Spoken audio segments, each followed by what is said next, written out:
Welcome. It's the Close the Deal show. I'm your host, formerly incarcerated, Terrence McCray.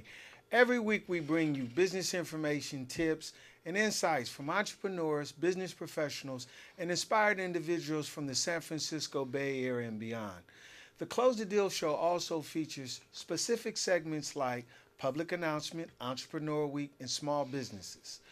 And if you're looking for strategies to help you in business or educate the public, then you're in the right place.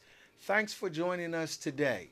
We're going to be going right back into that finance industry. And I'm talking about people who's learning how to manage money, people who's learning how to get out of debt, and people who's learning how to make the right type of investments with their money. So again, we're going to have Mr. Jason Matthews not only back on the show, but talking heavily about his up and coming book that has taken storm. And when I say up and coming, is because if you don't already know about it, it's up to you to go to Amazon or go wherever they selling a book and find out more about Jason's book. And I'm talking about the Age of New Self Reliance. Please, ladies and gentlemen, welcome Jason Matthews back to the Close the Deal show. Thank you, sir. Absolutely. Ladies and gentlemen, Jason is going to discuss something that I believe we all need to learn more about.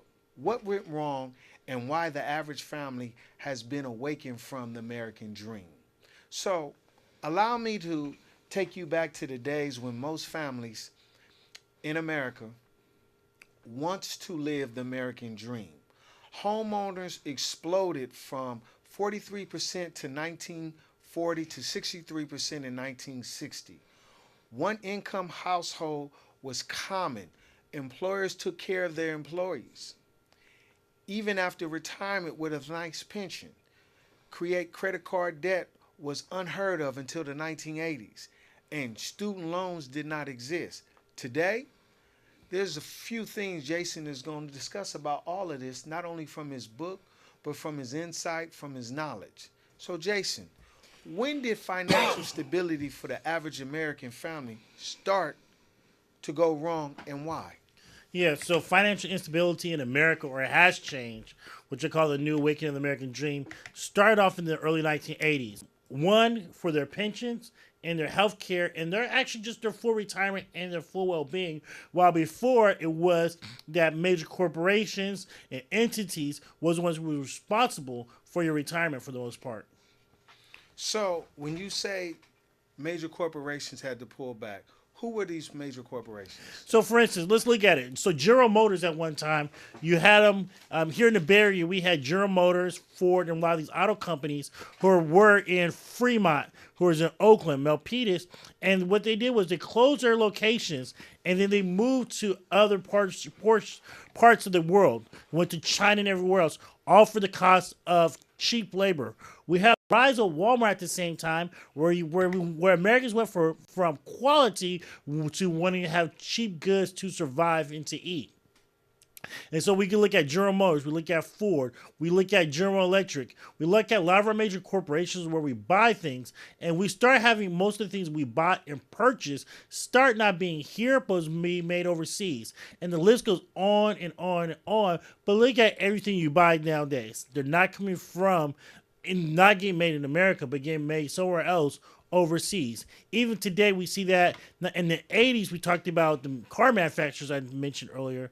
But look, our Apple phones, most of it is not getting built in America. Most of it getting built overseas in the Far East.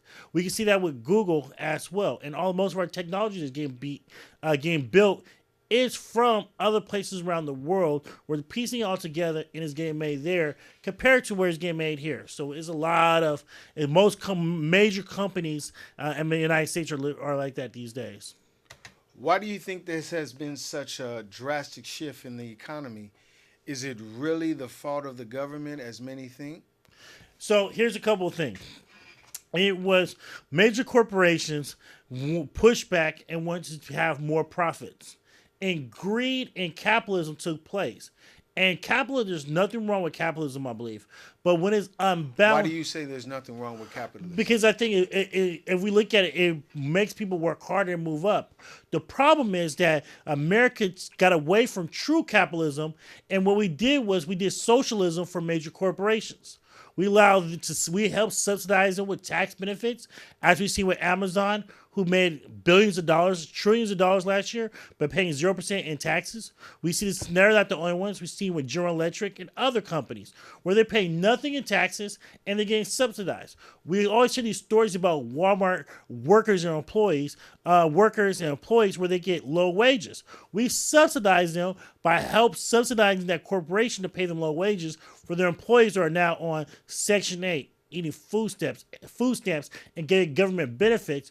At the same time, Walmart pays an extremely low amount in taxes. So we see that at the same time. So when we see how what's happening is that government has been not regulating or representing the people like it once was, and that's because major corporations and big businesses push to unravel the safety nets that FDR did in the 1930s.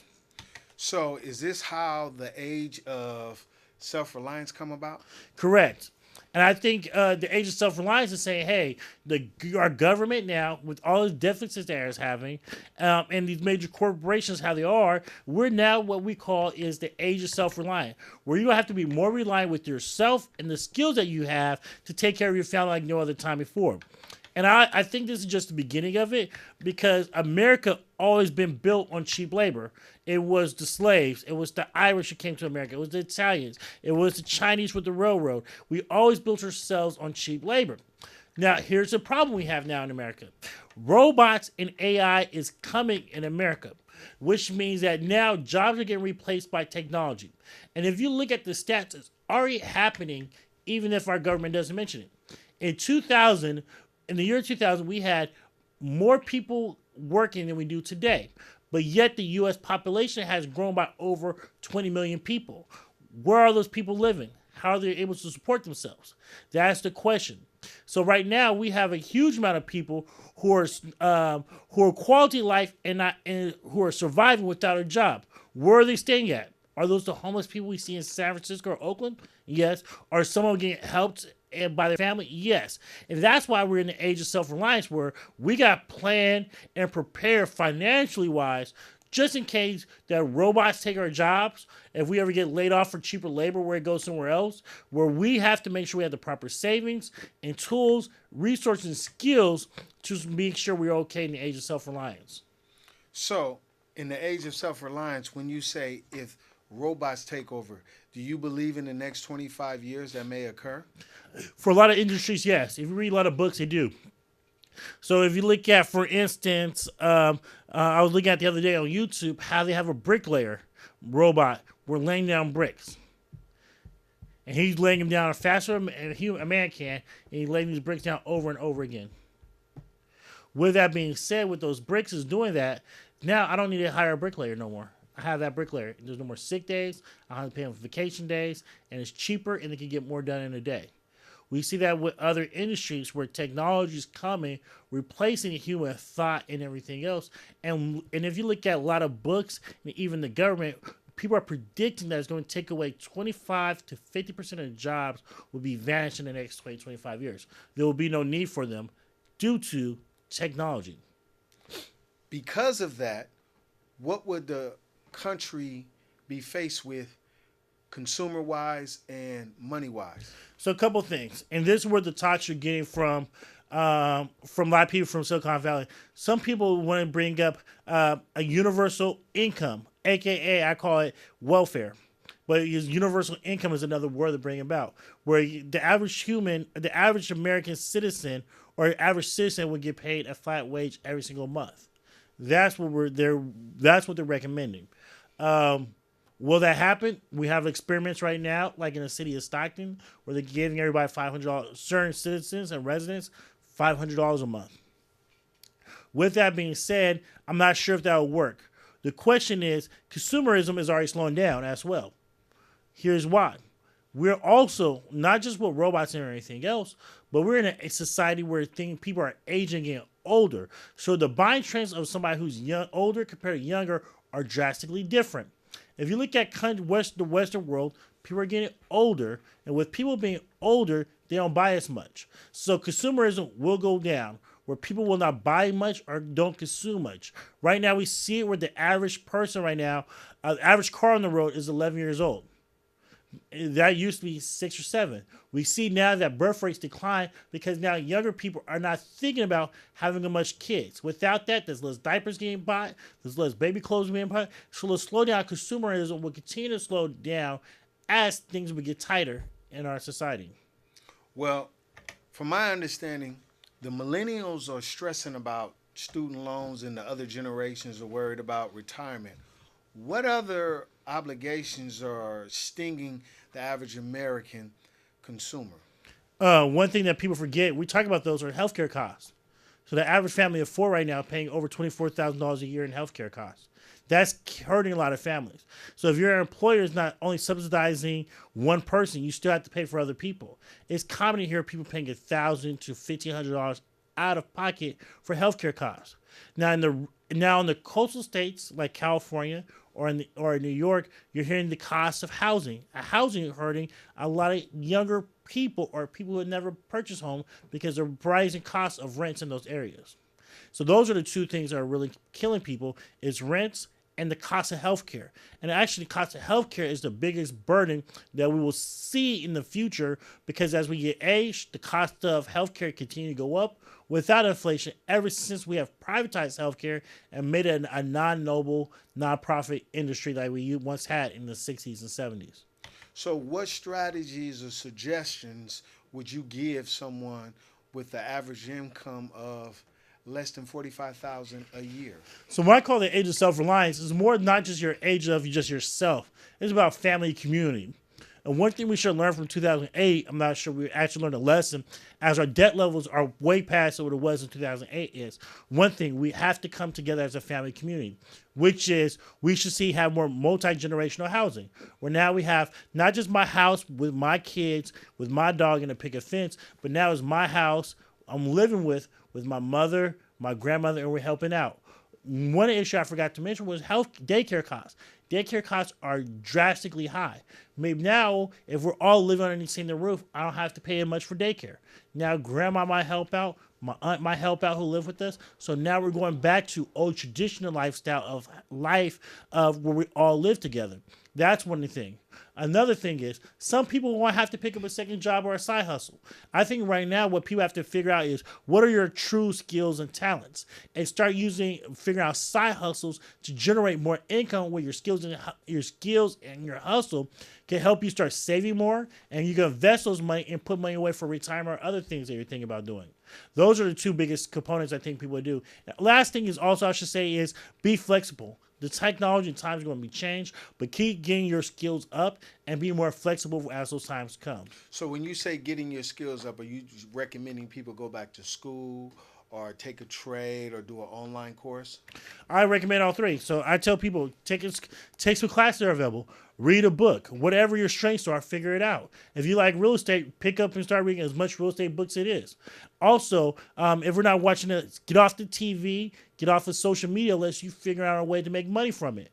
And if you're not figuring out a way to make money from it, you need to start investing in yourself. And maybe it's starting a business for yourself. Maybe it's driving Uber. But remember, things are going to change. Uber is not profitable business right now. They're figuring out a way right now to make themselves automated, which means they don't need a driver no more. So you guys say 5, 10, 20 years ago, how will this world look like? That means I need to figure out other skills to allow me to survive once Uber go automated if that's my part hustle. What skills and talents do I have? What things do I need to work on? Maybe go to Toastmasters. Maybe it is go to get a trade. It is whatever. You have to figure out what's best in you. But you should always continue educating yourself during these times. Good insight. Strong, good insight. But my question is, when you created the Age of Self Reliance, what motivated you?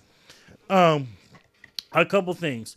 The main thing was I remember in 2008, And I remember I remember when you saw WAMU closing, Washington Mutual closing. If you guys remember, I remember seeing Wachovia closing and Bear Stearns closing. I seen the effects of family members who worked for Muni, where all you had to do was get a high school education and you worked hard at an auto plant and make six figures. And I seen the ripple effect of 2008 where people lost their jobs. I seen where even my mother had challenges with her home. And I remember just seeing people who lose their home in the middle of the night be embarrassed.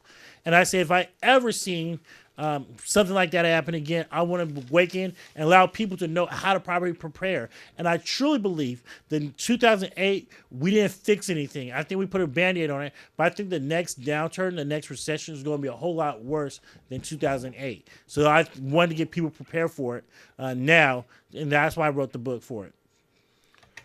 Currently, we have over 1.8 trillion worth of student loan debt since the average age of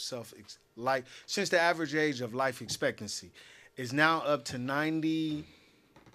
Wow, is now up to 90. Medical bills have pushed several into bankruptcy. Jason, what strategies can you share to keep the average American above water? A couple of things for our school. I tell people one thing I recommend is maybe if you don't have the natural funds to go to school, you don't know what you want, go to a community college the first couple of years. Take advantage of those low costs. Also, if you are a student in college, be careful on what type of debt that you accrue. You might have to get a student loan, but try to prevent it as much as possible. Pick up and hustle and figure out as many scholarships as you possibly can. Also, if you're in healthcare costs, couple things: work out, stay healthy, eat right. But things do happen. I'm a perfect example of that. Where I have a son who have autism. But if you're healthy, a couple of things I recommend. One thing is, if you're healthy, get a health savings account. The good thing about that is you can put money away in those accounts. The money accrues interest in it, and you invest it as well. But when you use it for medical expenses, it's all tax free.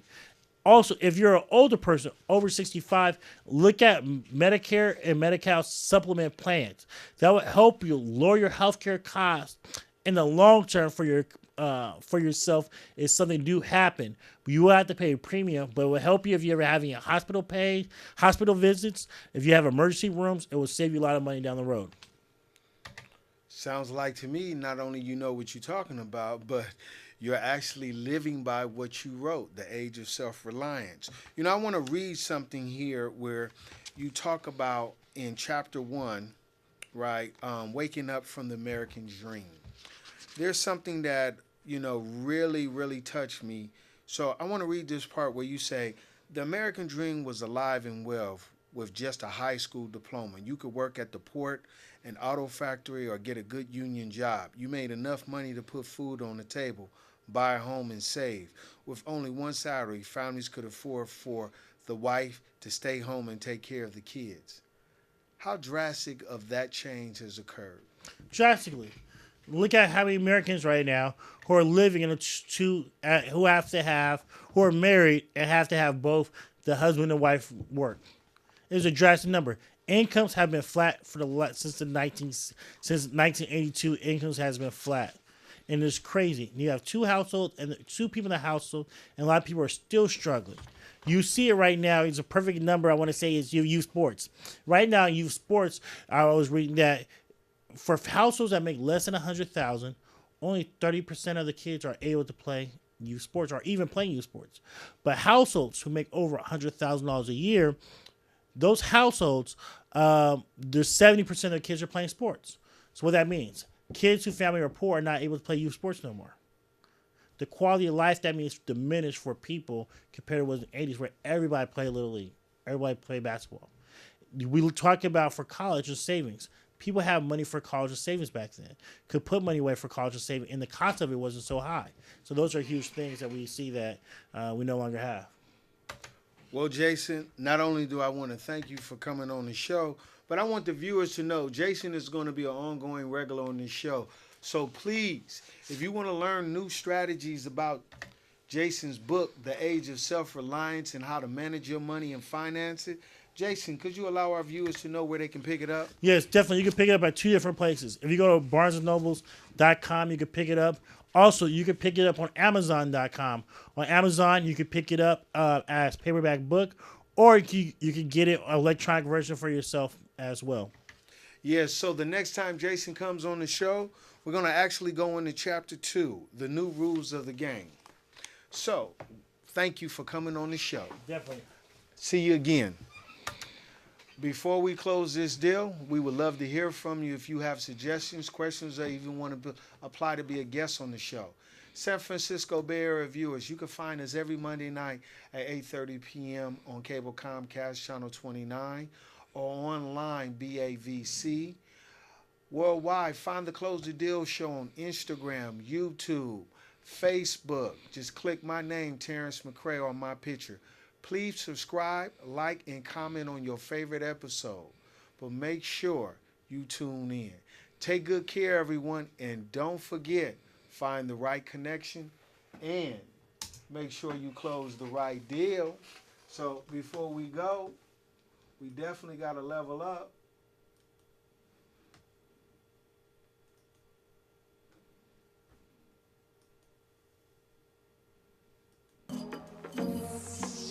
My new girl, she gon' wine for me.